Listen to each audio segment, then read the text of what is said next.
Aujourd'hui, je vais répondre à la question cruciale, l'homme tourne-t-il autour de l'écureuil, bordel de merde? Si vous ne comprenez pas la question, c'est que vous n'avez pas vu ma dernière vidéo, et dans ce cas, je vous inviterai juste à aller la voir, hein. Ce serait mieux, après vous faites comme vous voulez. Hein. Qu'en est-il donc de cette épineuse question d'orbite homme-écureuil? J'avais pas prévu d'y revenir au départ, mais plusieurs choses m'ont semblé surprenantes dans vos réactions, et ça m'a donné l'idée de développer quelques points intéressants autour de l'idée plus générale de définition qui est au cœur de toute cette affaire. Pour tout dire, j'avais peur que vous trouviez cet exemple d'écureuil assez insignifiant et dérisoire, et ça m'a beaucoup amusé de voir que ça a nourri au contraire des débats enflammés, et ce qui m'a semblé surtout remarquable, c'est que les résultats du vote sont extraordinairement serrés. On peut dire que le oui et le non font un score quasi égal. Donc William James avait vraiment très bien choisi ce petit exemple. C'est vraiment parfait pour faire naître une belle dispute verbale, ou un débat sémantique, hein, puisqu'apparemment vous préférez débat sémantique. Mais bref. Alors tout le monde a compris que la réponse oui ou non dépend avant tout du sens qu'on donne à l'expression tourner autour. Et le débat porte bien sur cela seulement, puisqu'on est évidemment d'accord sur les faits. Il s'agit donc de savoir comment définir cette expression tourner autour. Et ce qui va m'intéresser ici, c'est précisément de savoir ce que ça veut dire définir. Est-ce qu'on peut définir définir? Fatalement, c'est très méta et je crois que je vais souvent le dire dans ces vidéos.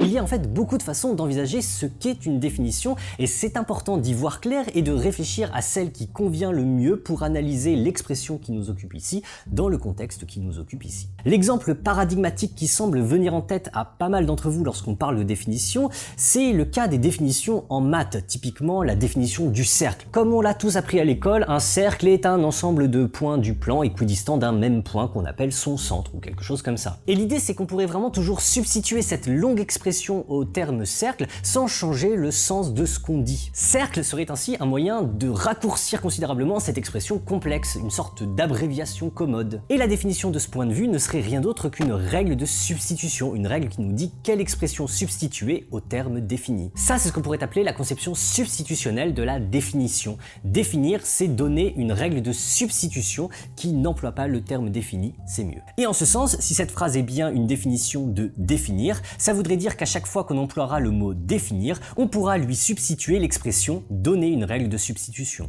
Pourquoi pas ? Alors ça soulève un certain nombre de problèmes amusants. Notamment ceci que l'expression qu'on substitue au terme défini sera elle-même constituée de termes qu'il faudrait eux-mêmes définir, c'est-à-dire leur substituer d'autres termes encore, etc. Ce qui nous crée une bonne vieille régression à l'infini qu'on ne peut éviter, comme on l'a vu avec le trilemme d'Agrippa, qu'en admettant ou bien qu'il y aura une circularité dans les définitions, ou bien qu'il y aura des termes primitifs non définis, ou en tout cas pas définis par une définition de type substitutionnel, mais qu'on comprendrait peut-être par une définition ostensive, c'est-à-dire en montrant quelque chose associé à ce mot. Mais ça semble assez limité et les définitions ostensives posent elles-mêmes pas mal de problèmes. Bref. En tout cas, cette notion de définition substitutionnelle est parfaitement pertinente pour introduire des termes dans un système axiomatique. C'est vraiment comme ça qu'on s'y prend. Mais notre langage naturel, le français ordinaire que nous parlons par exemple, ce n'est pas un système axiomatique. Je ne dis pas que c'est une qualité ou un défaut, en tout cas, c'est comme ça. Et il se trouve que la question posée sur l'homme tournant ou non autour de l'écureuil est posée dans ce langage ordinaire. Et contrairement au mot cercle,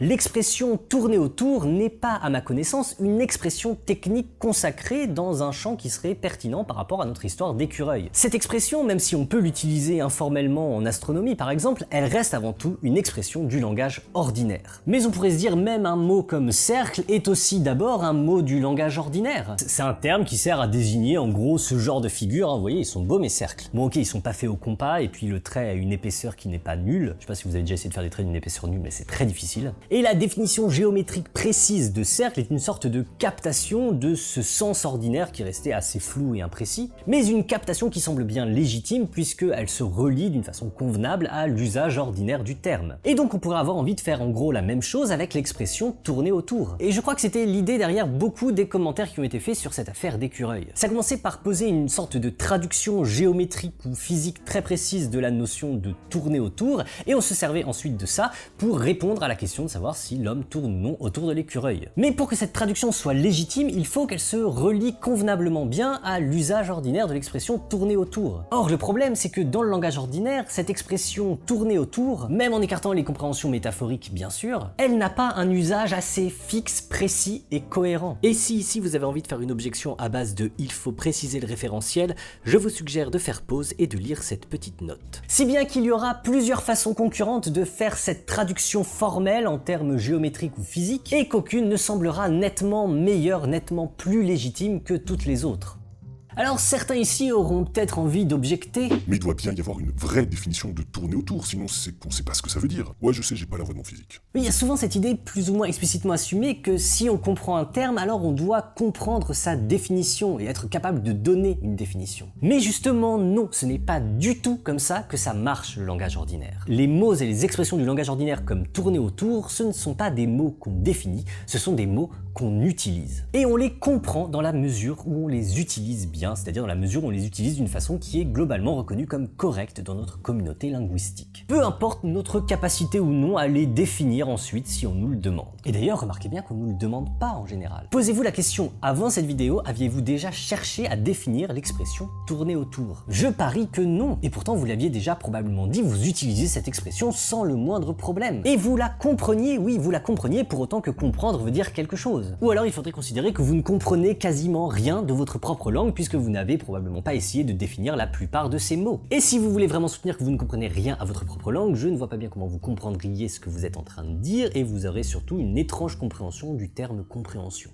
Cette incapacité à donner une définition précise de termes ordinaires est au fondement de beaucoup des dialogues de Platon, surtout des dialogues de jeunesse. Ils mettent généralement en scène une sorte d'expert sur un certain sujet, par exemple un général qui s'y connaît en courage, et devant lui, Socrate vient faire son petit malin en lui demandant « Ah tiens, toi qui t'y connais si bien en courage, peux-tu me définir ce que c'est ?» Et le type répond en haussant les épaules, un peu méprisant. Et quoi Socrate, tu sais même pas ce qu'est le courage? Arrête avec tes questions idiotes, tout le monde sait ce que c'est le courage. Mais Socrate insiste en soulignant sa propre ignorance et son désir d'apprendre, justement. Alors l'expert commence par donner quelques exemples d'actions courageuses, mais Socrate le reprend. Non, ça ce sont des exemples. Moi je veux une définition. Je veux que tu me fasses voir l'essence du courage. C'est-à-dire ce qu'ont en commun toutes ces actions courageuses et toutes ces personnes courageuses et seulement elles. Et là, l'expert en est juste incapable. Ou plus exactement, chaque définition qu'il va tenter de donner sera sujet à des contre-exemples. C'est-à-dire que quelque chose qui semble devoir être inclus dans la définition n'y sera pas inclus, ou au contraire que quelque chose qui est inclus ne devrait pas l'être. Mais pour justement savoir ce qui devrait ou non être inclus dans la définition du courage, et donc pour savoir ce qui compte ou non comme contre-exemple à la définition, les interlocuteurs doivent bien déjà savoir à quoi s'applique ou non le mot courage. Autrement dit, ils doivent déjà savoir comment utiliser ce mot, comment il s'emploie correctement ou non. En fin de compte, les chamailleries de Socrate montrent surtout qu'on a bien du mal à décrire l'usage effectif des mots. Mais ça ne montre pas qu'on ne sait pas les utiliser, au contraire, ça suppose cet usage. Notons au passage qu'on vient de voir une deuxième conception de la définition, peut-être la conception la plus courante. Définir un terme, ce serait spécifier un ensemble de conditions nécessaires et suffisantes qui déterminent exactement à quoi ce terme réfère. Et si définir est bien défini par cela, cela voudrait dire que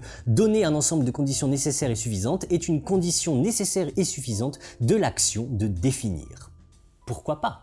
Mais au fond, il n'y a rien d'étonnant à ce que nous ayons du mal à définir les mots du langage ordinaire. Nous les utilisons sans jamais nous soucier de ces définitions et sans jamais qu'on nous les demande, à moins de croiser un petit Socrate bien sûr. Et en fait, nous avons appris presque aucun de ces mots au moyen de définitions. Comment apprend-on un mot du langage ordinaire ? Regardez par exemple un mot d'apparition relativement récente comme le mot seum. Est-ce que le mot seum ou l'expression avoir le seum est dans le dictionnaire ? Il me semble que non, et en fait même s'il y était, la définition donnée par le dictionnaire ne ferait jamais qu'enregistrer un usage préexistant. Et c'est clairement ainsi que nous avons appris ce mot, par l'usage, en l'entendant employé dans certains contextes et en l'employant ensuite soi-même. Et on comprend ce mot dans la mesure où on sait l'utiliser correctement. On sait qu'on peut dire j'ai le seum dans certains contextes pour exprimer un certain état d'esprit, mais que passe-moi le seum n'est pas correct si tu veux qu'on te passe la blanquette de veau. Vaut mieux dire passe-moi la blanquette de veau dans ce cas. Car évidemment, ce n'est pas parce que nous n'avons pas de définition précise en tête que nous pouvons utiliser les mots n'importe comment. Dire que je tourne autour du monstre vert pour référer à ce qui se passe dans ce gif d'une extrême violence, ce n'est pas un usage correct de l'expression tourner autour. En somme, nous partageons dans notre communauté linguistique un certain usage des termes et expressions du langage ordinaire. Et cet usage suit dans une certaine mesure certaines règles implicites. Et quand on cherche une définition, on pourrait se dire en fin de compte qu'on cherche à extraire cette règle, on cherche à donner une règle qui colle le mieux possible à cet usage correct. Et rien de plus. Ça, c'est ce qu'on pourrait appeler une conception pragmatique de la définition. Définir un terme, c'est chercher sa règle d'usage, ou en tout cas une règle qui colle assez bien à son usage effectif. objectif. Et si cette définition est correcte, elle devrait donc donner une règle qui colle assez bien à notre usage du terme définir. Et franchement, ça me semble bien être le cas, au moins pour la plupart des mots du langage ordinaire. Les embarras en matière de définition naissent en général de ceci que la frontière entre les usages corrects et incorrects d'un terme est bien souvent à la fois très sinueuse, très floue et très incomplète. Tandis qu'une définition aura tendance à tracer dans cette cartographie des usages une ligne toute droite, simple et nette. Si bien qu'il y aura des sinuosités dont la définition s'écartera beaucoup, et il y aura dans la zone floue des cas qui nous semblent très proches mais entre lesquels la définition passera, et enfin des cas où nous n'avons juste aucune idée de ce que serait un usage correct ou incorrect et où la définition pose une distinction du coup qui semble un peu arbitraire. C'est très intéressant de comparer ça au cas de l'application des règles d'un jeu. Et je ne prends pas cet exemple du jeu par hasard, les amateurs de Wittgenstein l'auront bien compris. Imaginez qu'on vienne tout juste d'inventer un jeu, disons qu'on vient d'inventer le baby-foot. Et donc on est là à y jouer ensemble, on joue la première partie de baby-foot de l'histoire. Donc il n'y a pas encore de règles officielles ni rien, on se dit juste qu'on essaye de marquer des buts en gros, et puis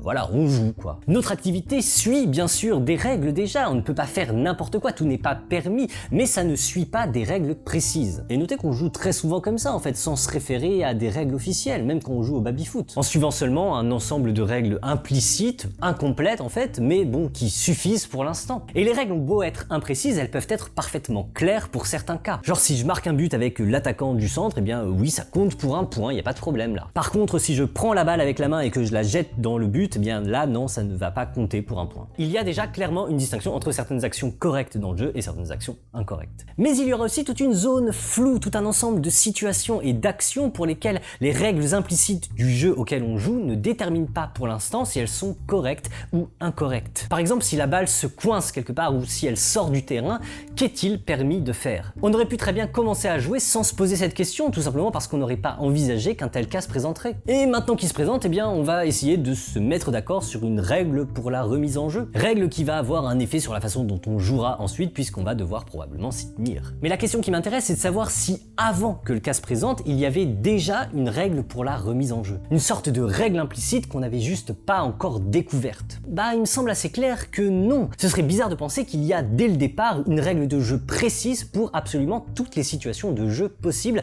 qui se présenteront. Bien souvent, on fait les règles au fur et à mesure qu'on joue et ça n'empêche pas de jouer. Le langage ordinaire dans son fonctionnement ressemble à bien des égards à un jeu ou à une multitude de jeux emboîtés les uns dans les autres, aux règles complexes et subtiles et souvent aussi imprécises, incomplètes et floues que les règles de la première partie de baby-foot de l'histoire. Voilà pourquoi l'usage d'une expression comme tourner autour semble suivre des règles qui s'appliquent clairement dans certains cas, mais qui dans d'autres cas sont beaucoup plus flottantes. Et celui de l'homme tournant autour de l'écureuil est typiquement un cas qui relève de cette zone floue et indéterminée. C'est une situation du jeu de langage en quelque sorte à laquelle les joueurs, c'est-à-dire les locuteurs, n'ont pas été confrontés ou en tout cas pas assez souvent confrontés pour qu'une règle d'usage plus nette se dessine. Tout ce qu'on pourrait faire de mieux, c'est de partir des cas où l'usage est clair, où c'est pas ambigu, et essayer d'extrapoler à partir de là une définition plus rigoureuse. Ce qui revient à essayer de prolonger et de tracer une frontière nette et précise là où la cartographie de l'usage est au contraire, comme je le disais plus tôt, complètement floue et incomplète. Parfois, on peut identifier un tracé particulièrement évident et plus légitime que n'importe quel autre, mais parfois aussi il y aura une multitude de façons de tracer cette frontière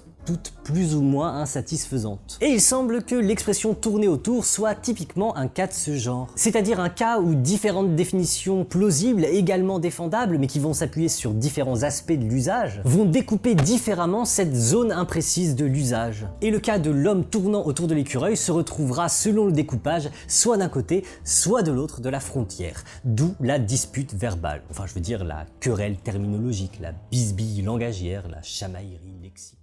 En somme, la plupart des mots du langage ordinaire n'ont un usage clairement déterminé que pour un ensemble de cas relativement restreints. En gros, les cas qui correspondent à des situations qui se présentent effectivement, dont on a régulièrement besoin de parler. Et ça, c'est tout simplement parce que le langage ordinaire est un jeu dont on fait les règles en cours de route et dont on continue de faire les règles au fur et à mesure. Parfois, quelque chose de nouveau ou d'inhabituel se présente et on ne sait pas tout à fait comment le jouer. On peut parfois extrapoler à partir des usages précédents et puis parfois pas vraiment. Et dans tous les cas, ça ne nous empêchera pas de continuer à jouer.